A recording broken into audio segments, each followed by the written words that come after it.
Amén. Que el Señor nos bendiga. Continuando con el tema morando bajo la gloria de Dios que hemos tenido, ¿verdad?, durante todo este mes, hoy vamos a culminar con este tema y vamos a leer la lectura bíblica en el Evangelio de San Juan, capítulo 1, verso 14. Que el Señor nos bendiga y lo vamos a leer en el nombre del Padre, del Hijo y del Espíritu Santo. Dice: y aquel verbo fue hecho carne y habitó entre nosotros, y vimos su gloria, gloria como la del unigénito del Padre, lleno de gracia y de verdad. Que el Señor nos bendiga. Amén. La Biblia nos describe las diversas formas en las cuales podemos ver, señalar y ver la gloria de Dios. Una de ellas nos dice que es el resplandor y la majestad de Dios. Isaías y Ezequiel en sus libros señalan la singularidad, la santidad y la trascendencia de la gloria de Dios.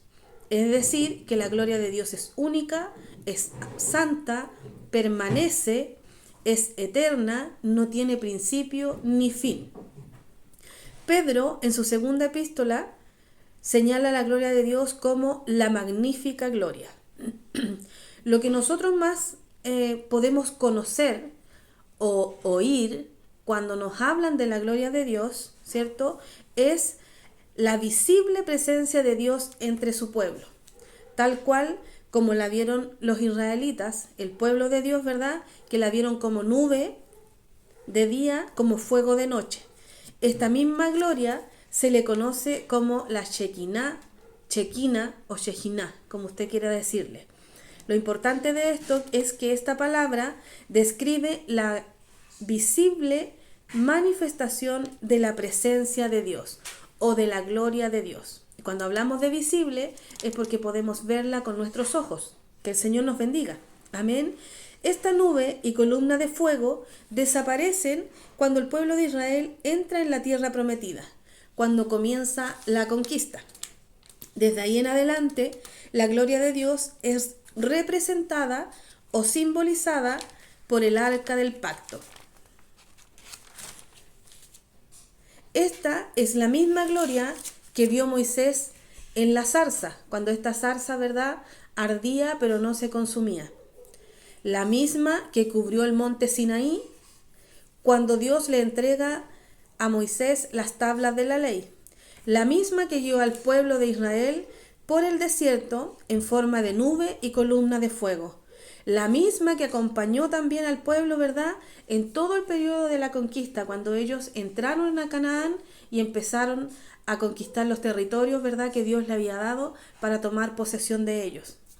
Y aquí quiero hacer un paréntesis y señalar que cuando los filisteos capturan el arca en una de estas guerras, ¿verdad?, capturan el arca del pacto, dice que la llevan al templo de Dagón, que era un dios de los filisteos. Esto lo podemos encontrar en 1 Samuel capítulo 5, si usted lo quiere leer.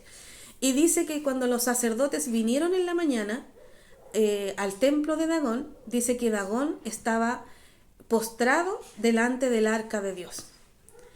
Los sacerdotes levantaron la estatua y la volvieron a poner en su lugar, pero a la mañana siguiente, cuando ellos llegan, la escritura señala que esta estatua ya estaba en el suelo, decapitada, y también sus manos se habían roto y estaba allí ante la presencia de Dios, ante el arca del pacto.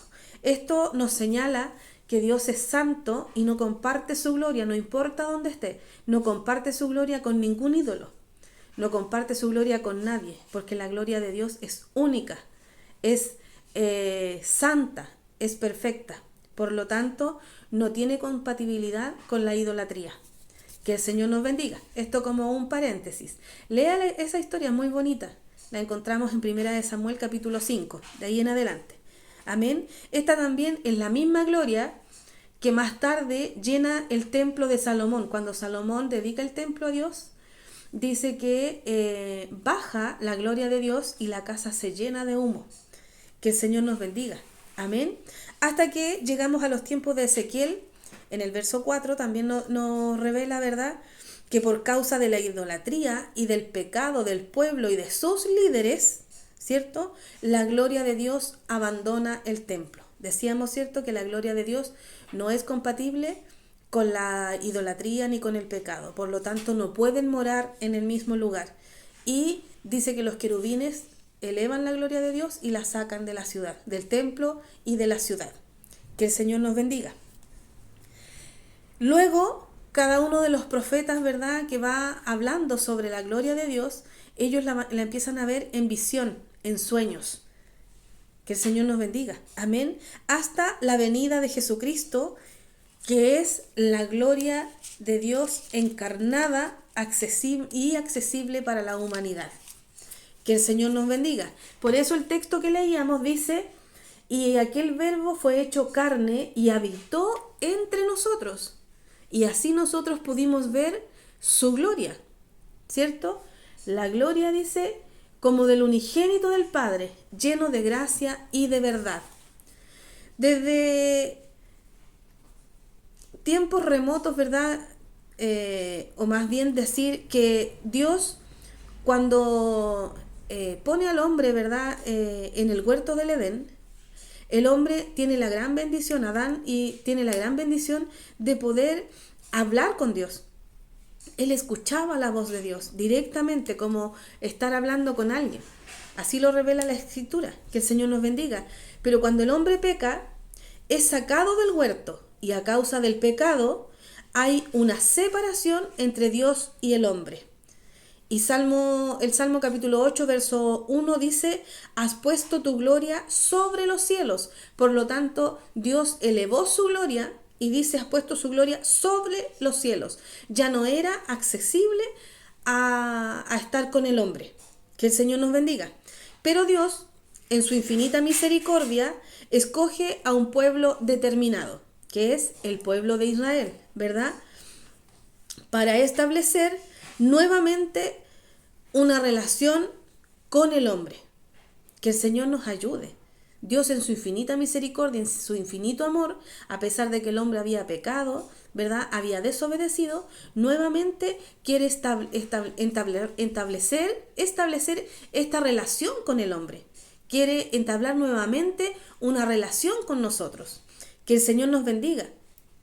Dios quiere habitar con su pueblo, por eso elige al pueblo de Israel o a los hebreos, ¿verdad? Pero Dios quiere habitar con ellos, no en ellos. ¿Cómo es esto? Lo vamos a ver. Dios habita con los hombres, no en los hombres. Que el Señor nos bendiga. Entonces veamos por qué Dios quiere habitar con ellos y no en ellos.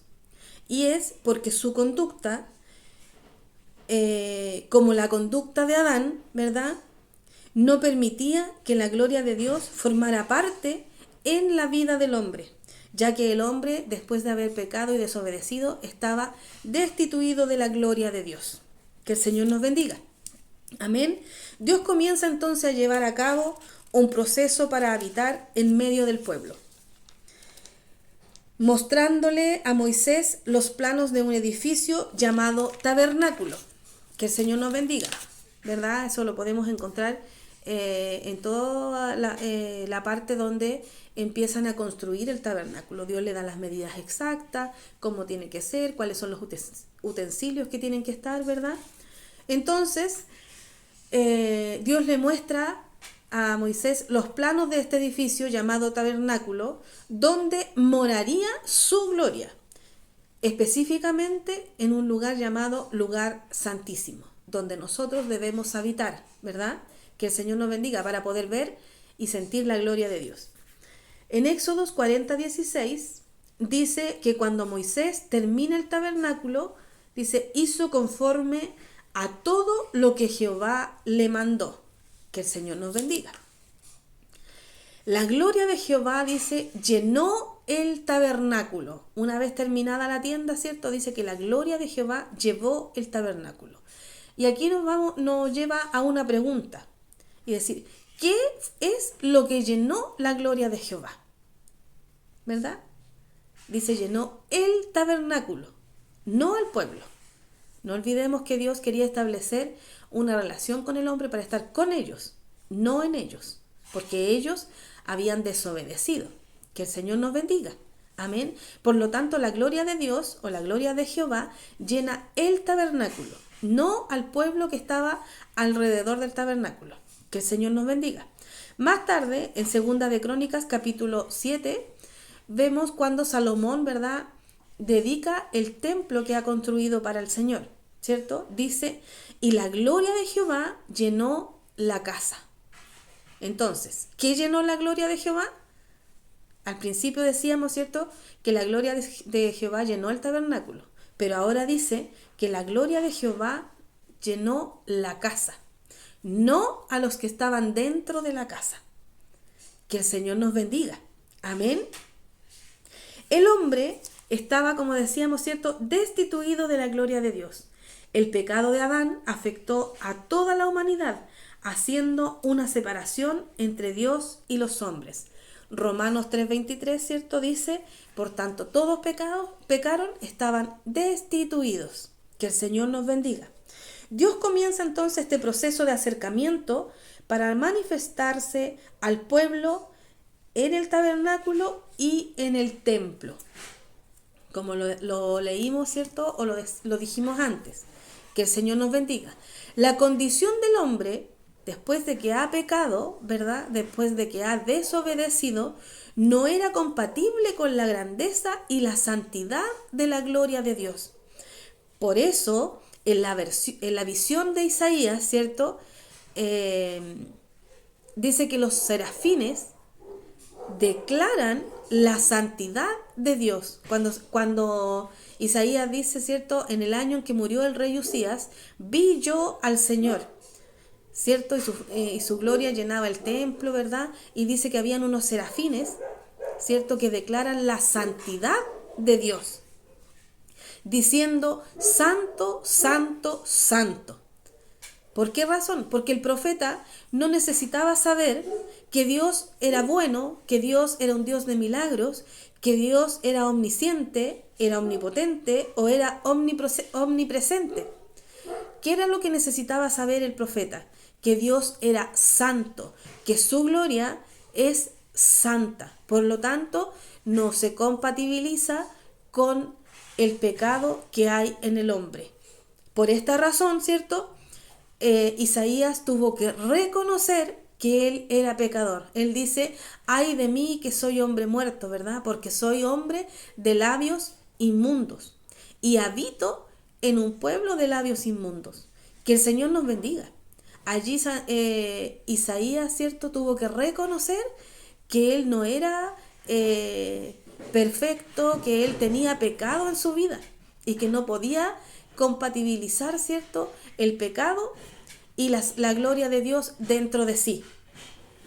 Pero Dios, en su gran amor y en su gran misericordia, dice, ¿cierto?, que uno de los serafines toma un carbón ardiente, ¿verdad?, del altar y lo pone en sus labios, ¿cierto? Y le dice, he aquí, es quitada tu culpa. Esto, hermano, nos representa y nos enseña que Dios es tan grande, es tan misericordioso, es tan bondadoso y nos ama tanto que Él perdona nuestros pecados, que Él nos limpia, que Él quita la culpa del pecado que llevamos dentro. Que el Señor nos bendiga y nos ayude. Amén. Hebreos capítulo 8, 4, 5 dice que los sacerdotes que servían en el templo, dice que servían a lo que era figura y sombra de las cosas celestiales. En Cristo se hace realidad, ya no es una sombra, ¿verdad? Ya no es una figura. Ahora es algo auténtico, es algo genuino, es algo real. La gloria de Dios encarnada en Jesucristo. Que el Señor nos bendiga. Cristo entró al lugar santísimo no con sangre ajena como lo hacían los sacerdotes, ¿verdad?, una vez al año para expiar su culpa y la culpa del pueblo. Dice que ellos entraban a hacer el sacrificio por el pecado suyo y del pueblo, ¿verdad?, con la sangre de un sustituto, con la sangre ajena. Cristo entra al lugar santísimo, ¿cierto?, no con sangre ajena, sino con su propia sangre. Es el sacrificio perfecto. Ya no es un sustituto, sino Él es quien lleva el pecado de nosotros, y con esto hace accesible, ¿verdad?, el que nosotros nos podamos acercar al Señor. Siendo, cierto, el sacrificio perfecto y el sacrificio eterno. Ya no hay necesidad de más sacrificios. Él nos ha abierto un camino vivo y nuevo a través de la ruptura del velo. Que el Señor nos bendiga. Amén. La gloria de Dios ya no está distante, ¿verdad?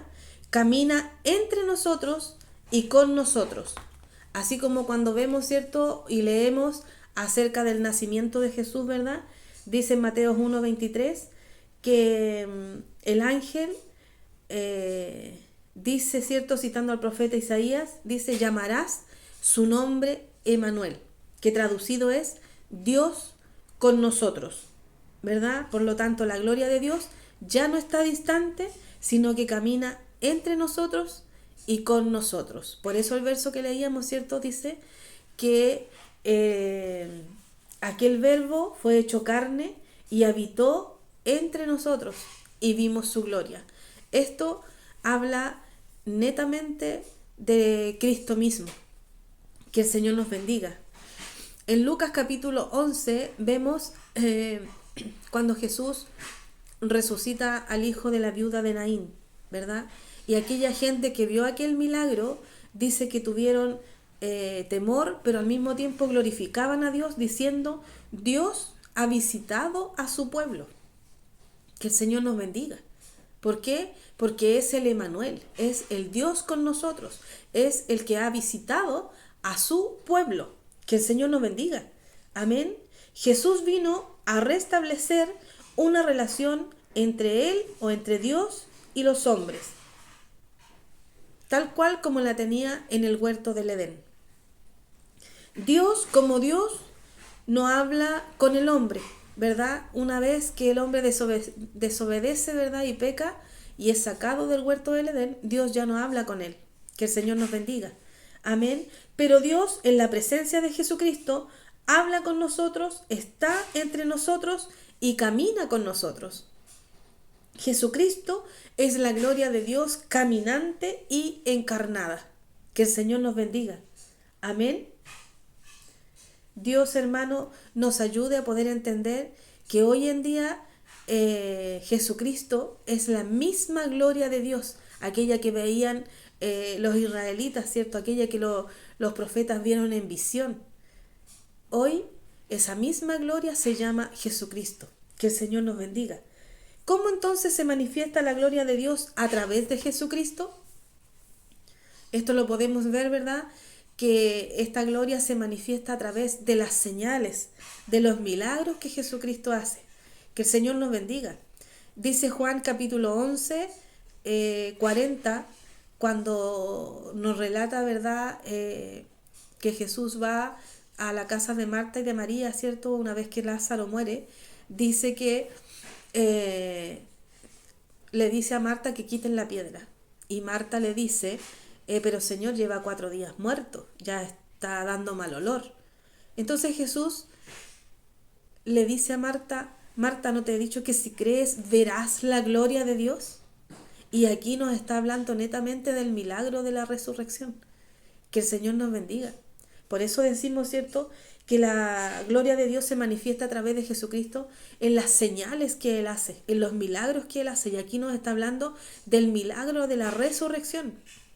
En Juan capítulo 9 también, ¿verdad?, podemos ver cuando hay un hombre ciego de nacimiento, ¿cierto? Y los discípulos le preguntan a Jesús: Señor, ¿quién pecó para que éste esté así? ¿Él o sus padres? Y Jesús, ¿qué le responde? Le dice: no pecó este ni sus padres, sino es para que las obras de Dios se manifiesten en él. Que el Señor nos bendiga, para que la gloria de Dios se manifieste a través de milagros y de señales. Que el Señor nos bendiga. Amén. En Juan capítulo 2, 11 dice: este principio de señales hizo Jesús en Caná de Galilea y manifestó su gloria. Por lo tanto, acá nos está reafirmando, ¿cierto?, que la manifestación de la gloria de Dios en Jesucristo es a través de las señales, de los milagros, ¿verdad?, de las sanidades, y de todo el proceso que Jesús iba haciendo y los milagros que iba haciendo a través, ¿verdad?, que a medida que iba avanzando su ministerio. Que el Señor nos bendiga. La gloria que dice en el Salmo 8, ¿cierto?, que decíamos al principio, esa gloria que dice que fue puesta en los cielos. Ahora, aquí en Juan capítulo 1 vemos que descendió del cielo y Dios la hizo cercana a través de Jesucristo. Hoy no solo vemos la gloria de Dios a través de los prodigios y milagros, lo podemos también sentir a través del Espíritu Santo, ¿verdad? Ya no la miramos de lejos, como en el tiempo de Israel, ¿cierto? Cuando veía la gloria de Dios en el tabernáculo, Dios se manifestaba en un lugar, por lo tanto las personas podían verla, pero de lejos. Pero ahora que está Jesucristo en medio de nosotros, ya no solamente la vemos de lejos, sino la podemos ver cercana y también en nosotros a través de su Espíritu Santo. Que el Señor nos bendiga. Los milagros, las señales, las sanidades que se han manifestado hoy en día, ¿cierto?, en nuestras vidas y dentro de las iglesias, no son otra cosa más que la misma gloria, la misma presencia de Dios en el hombre, con el hombre, para hacernos saber que somos hoy en día templos del Espíritu Santo. Por eso decimos, ¿cierto?, que aquella gloria que se manifestó en el tabernáculo, no en los hombres, aquella gloria que llenó el templo, no a los que estaban en el templo, hoy puede estar dentro de nosotros. Gracias a la misericordia del Señor, gracias a este gran sacrificio que hizo el Señor y hacernos aceptos delante de Dios, hacernos cercanos. ¿Por qué? Porque la palabra del Señor dice que hoy nosotros somos templo del Espíritu Santo. Por lo tanto, esa gloria se manifiesta en nosotros. Hoy podríamos decir que Dios no solamente está con nosotros, sino en nosotros. Que el Señor nos bendiga. Ese Espíritu, dice Juan 14, 17, que el mundo no conoce y no puede recibir porque no lo ve. Pero dice que vosotros le conocéis porque mora con vosotros y estará en vosotros. Que el Señor nos bendiga.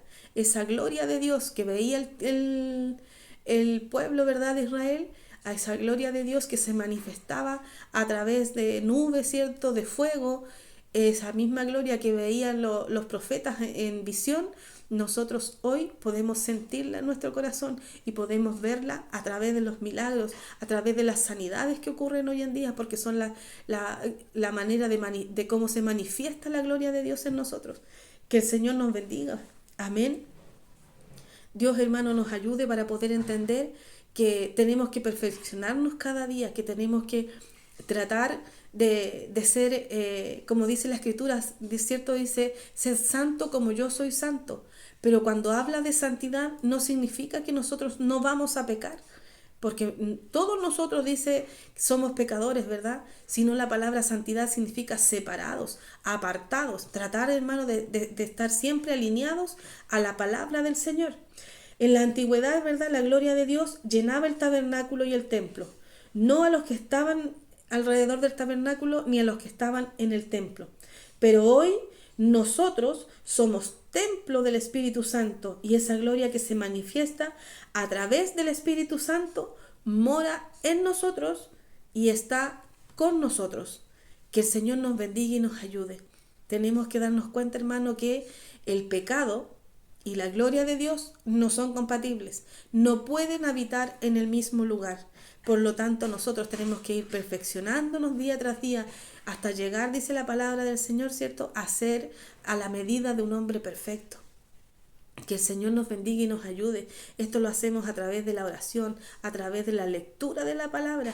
Que el Señor nos ayude, hermano, para poder entender que tenemos que adoptar esto como un estilo de vida, como una forma de vivir, para poder gozar de la plenitud del Espíritu Santo, de Cristo, de la gloria de Dios en nuestras vidas. Hoy en día hemos visto solo manifestaciones, chispazos de la gloria de Dios, pero la palabra del Señor dice que la gloria de Dios llenaba el tabernáculo, llenaba el templo. Y eso es lo que Dios quiere hoy en día con nosotros, llenar nuestras vidas. Y así, hermano, nosotros, el servir al Señor se nos va a hacer cada día más fácil. No me refiero fácil a que no vamos a tener problemas, no vamos a tener dificultades, no nos vamos a enfermar, no nos vamos a morir. No es esa la facilidad. La facilidad va a ser el poder sentir día tras día esa gloria. ¿Por qué? Porque estamos cercanos al Señor. Aunque estemos pasando por pruebas, aunque estemos pasando por dificultades, dice que estas cosas ocurren ¿para qué? Para que la gloria de Dios se manifieste en nuestras vidas y que el mundo también pueda ser testigo de lo que Dios hace en nuestras vidas. Y así nosotros podemos impartir esta misma gloria, este mismo Espíritu Santo a la gente a través de nuestros testimonios. Que el Señor nos bendiga. No nos olvidemos entonces, hermano, que nosotros somos templos del Espíritu del Señor, del Espíritu de Dios. Por lo tanto, en el templo habitaba la gloria de Dios, llenaba el templo. Hoy en día tenemos que pedirle al Señor ese Espíritu Santo. Esa promesa aún está vigente. Que el Señor nos bendiga, hermano. Caminar bajo la gloria de Dios es un estilo de vida. Estar bajo la cobertura de la Shekinah es un estilo de vida que debemos adoptar por medio de la palabra del Señor. Acercarnos a Jesucristo día tras día. No te he dicho, le dijo a Marta, que si crees, verás la gloria de Dios. Que el Señor nos bendiga. No solo es creer en el Señor, también es creerle al Señor. El Señor nos bendiga, hermano. Dios nos haga entender que este verbo que se hizo, ¿cierto?, carne, ¿verdad?, como dice, y aquel verbo fue hecho carne y habitó entre los hombres, o habitó entre nosotros, y vimos su gloria. Hoy no es imposible el ver la gloria de Dios. Es una realidad en nuestra vida a través de Jesucristo, porque Él es la gloria de Dios encarnada y nos ha hecho cercanos y mora en nosotros a través del Espíritu Santo. Que el Señor les bendiga, hermanos, y que este mes que culminamos, ¿verdad?, de hablar de la gloria de Dios, podamos hacerlo una realidad en nuestra vida, adoptarlo como un estilo de vida, para poder así, hermanos, estar llenos, para poder así poder alabar al Señor con más libertad. El Señor les bendiga y deseándoles ricas bendiciones, hermano, y que la gloria de Dios, que el Espíritu Santo pueda llenar su vida, pueda llenar su corazón y manifestarse en medio de señales, en medio de sanidades, esos grandes prodigios que habla la palabra del Señor. Amén. Que aún en estos tiempos es una realidad, porque la palabra del Señor no pasa y el poder de Dios no cambia. Dios es el mismo ayer y hoy, y lo será por siempre. Que el Señor nos bendiga, hermanos, y que podamos, como les dije anteriormente, dejarnos llenar del Espíritu Santo.